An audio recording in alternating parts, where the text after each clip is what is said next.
Assalamualaikum warahmatullahi wabarakatuh. Kami di sini akan mempresentasikan makalah ilmu pengetahuan sosial, sumber daya manusia dan etnik di negara Turki.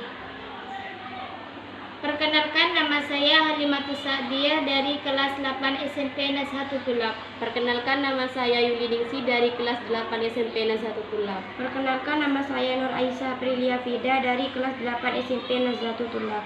Perkenalkan, nama saya Siti Masih Salmania dari kelas 8 SMP Nazhatul Tulab.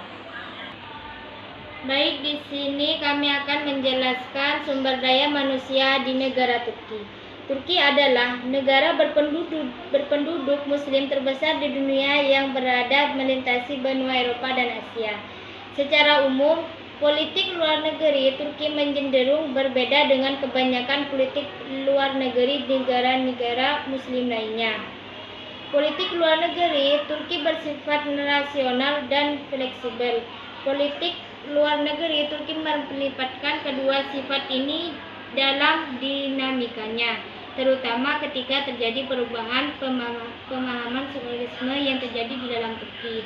Pada awal setelah Ottomanisme runtuh dan pemerintahan diambil alih oleh Kemal Pasha Atatürk, Turki merubah wajahnya yang Islamis menjadi negara yang sekuler dan fokus politik luar negerinya lebih cenderung ke negara barat. Pada saat itu perubahan tersebut dikatakan oleh Kemal Pasha Atatürk sebagai suatu hal yang rasional dikarenakan Turki telah memiliki akar modernisme dan demokrasi yang meresmikan budaya asli dan Turki. Namun seiring dengan berjalannya waktu dan melihat tanda-tanda akan adanya masyarakat Turki yang jengah dan sistem yang ditawarkan oleh Kemalisme, dinamika politik luar negeri Turki pun menunjukkan sifat fleksibilitasnya. Modernisme, Kemal tidak menawarkan kultur baru Turki, justru yang terjadi adalah pemaksaan model barat. Jadi bukannya menunjukkan nilai dan ciri khas dari Turki itu sendiri. Modernisme Kemal justru lebih pada pemaksaan model barat agar diterima oleh masyarakat Turki. Alhasil radikalisme Kemal mengalami kegagalan karena tidak mampu menghadirkan konstruksi epistemologis dan kultural yang kokoh. Di tengah-tengah pemberian janji mengenai akan adanya wajah baru Turki, yang terjadi justru masyarakat dibuat bingung oleh ketidakjelasan Kemalisme dalam membentuk wajah baru dari Turki. Berbagai kepemimpinan setelah Kemal pun tidak mampu membuat masyarakat merasakan perubahan ke arah yang lebih baik.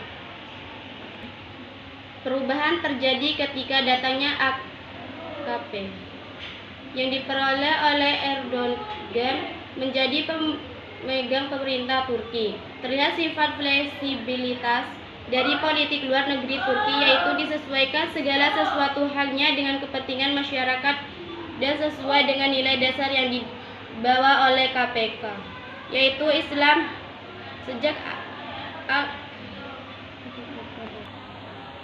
Sejak AKP datang, politik luar negeri Turki tidak lagi keberatan dan sedikit demi sedikit telah berubah haluan menjadi lebih Islamis. Pola interaksi luar negeri di area Erdogan juga berbeda. Turki yang sebelumnya acuh kepada isu-isu di Timur Tengah mulai lebih peduli ke negara-negara tetangga muslimnya, yaitu Timur Tengah. Salah satu negara di Timur Tengah yang paling dekat dengan Turki yaitu Suriah. Turki secara geografis berbatasan langsung sepanjang 900 km di bagian tenggara dengan Suriah. Suriah adalah negara di Asia Barat yang mempunyai akses sangat strategis ke pintu gerbang negeri Barat dan gerbang timur seperti Lebanon, Turki, Irak, Arab Saudi, Yordania, dan Israel. Suriah juga merupakan negara yang menjadi perebutan negara-negara adikuasi. Negara ini juga syarat akan konflik semenjak merdeka pada tahun 1946 hingga saat ini.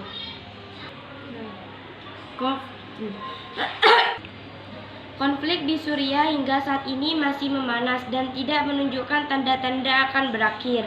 Awal mula konflik di Suriah dimulai setelah adanya pasukan yang menamakan dirinya tentara Terbebas Suriah atau FSA Fresh Sharia Army yang dibentuk pada tanggal 29 Juli 2011 dan diumumkannya dalam sebuah video dan dirilis melalui internet. FSA ini menyatakan dirinya sebagai pihak oposisi dan merupakan koalisi nasional untuk revolusi Suriah. FSA menganggap bahwa Bashar al-Assad telah kehilangan daya efektifnya sebagai presiden, tapi persengatan ini dibatalkan oleh pemerintah sendiri dengan menyatakan bahwa FSA tak mempunyai tujuan politik apapun selain berusaha merebut kursi kepresidenan.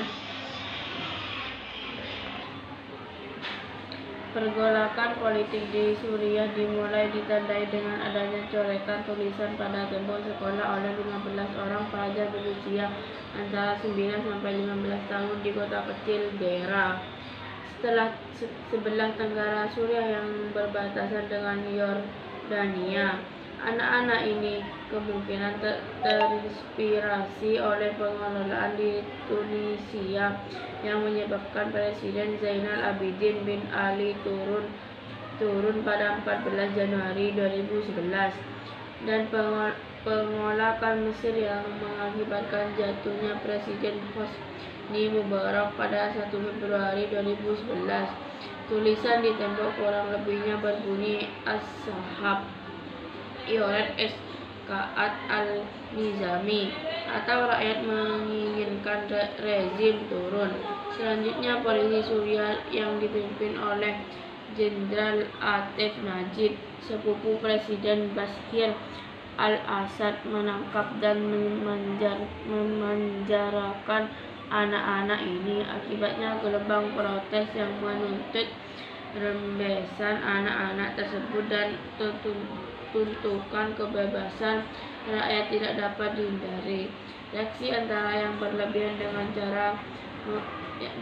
cara menembaki demonstran yang mengakibatkan 4 orang meninggal tidak meredakan pemberontakan. Justru sebaliknya, pemberontakan semakin meluas dari desa menuju kota-kota pinggiran Latakia dan Banyas di pantai Mediterania atau Laut Tengah, Homs ar-Rasta dan Hama di Suriah Barat, serta Deir ez-Zor di Suriah Timur. Hubungan antara Turki Suriah mengalami pasang surut. Semenjak pecahnya konflik di Suriah pada Maret 2011, hubungan Turki Suriah meruncing. Dulu Perdana Menteri Turki Recep Tayyip Erdogan dan Presiden Suriah Bashar al-Assad cukup lama dikenal sebagai arsitek kemitraan baru Turki Suriah. Keluarga kedua politisi bahkan menghabiskan sebagian waktu liburnya bersama-sama.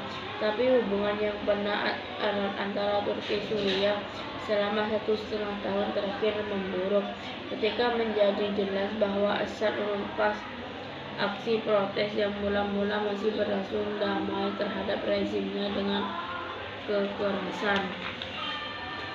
Sejak saat Erdogan mulai tidak sependapat dengan Assad, sementara ini pemerintah Turki secara terbuka mendukung oposisi Suriah.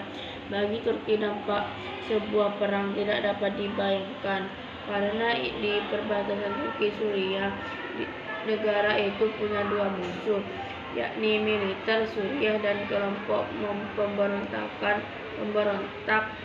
Kurdistan PKK. Al-Meling 2012 terakhir pada 25 Agustus 2012, Turki menutup pintu perbatasan dengan alasan kaum pemerang rejim Bashar al-Assad merebut 2 pos dekat pembatasan. Namun kemudian pintu perbatasan Turki Suriah kembali dibuka pada September 2014 setelah keadaan di perbatasan stabil. Etnik di negara Turki. Bangsa Turki adalah sebuah rumpun besar atau gabungan kelompok etnis yang menghuni wilayah sebelah utara.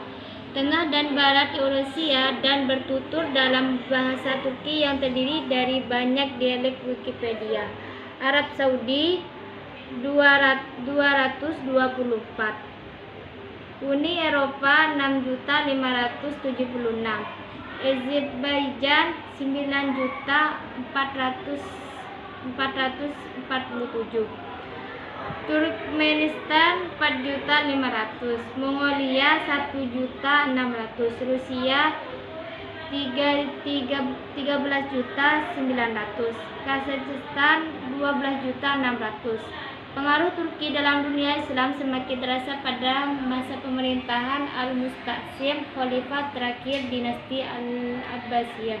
Sejak masa itu, bangsa Turki dari sebagai suku senantiasa terlibat dalam jatuh bangunnya berbagai dinasti di daerah mana mereka bertempat tinggal dan mengabdi. Dalam ensiklopedi Islam dijelaskan, dalam sejarah umat Islam, Turki memiliki peranan yang sangat penting, terutama dalam pengembangan wilayah Islam.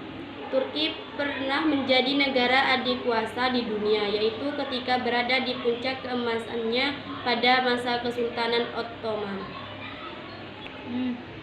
Turki juga membuka kunci sejarah panjang, yakni menaklukkan Konstantinopel, mengakhiri kekuasaan Keraikisan Romawi Timur, Byzantium, dan selanjutnya membawa Islam ke Eropa.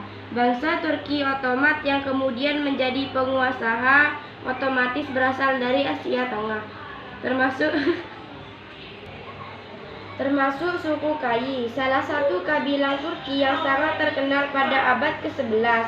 Mereka bermigrasi ke arah barat dan menetap di akhir Iran Utara. Kemudian, kabilah ini melanjutkan perjalanan ke Anatolia, Asia Kecil yang pada waktu itu berada di bawah kekuasaan Seljuk, pokoknya pimpinan Alauddin Qaybubah. Setelah Sultan Alauddin meninggal, sekitar 130.000 orang-orang Turki segera memproklamasikan kemerdekaan Kesultanan Ottoman dengan Utsman I sebagai sultannya. Wilayahnya mencakup bekas kekuasaan dinasti Seljuk. Puncak keemasan kerajaan Ottoman terjadi pada masa pemerintahan Sulaiman I 1536.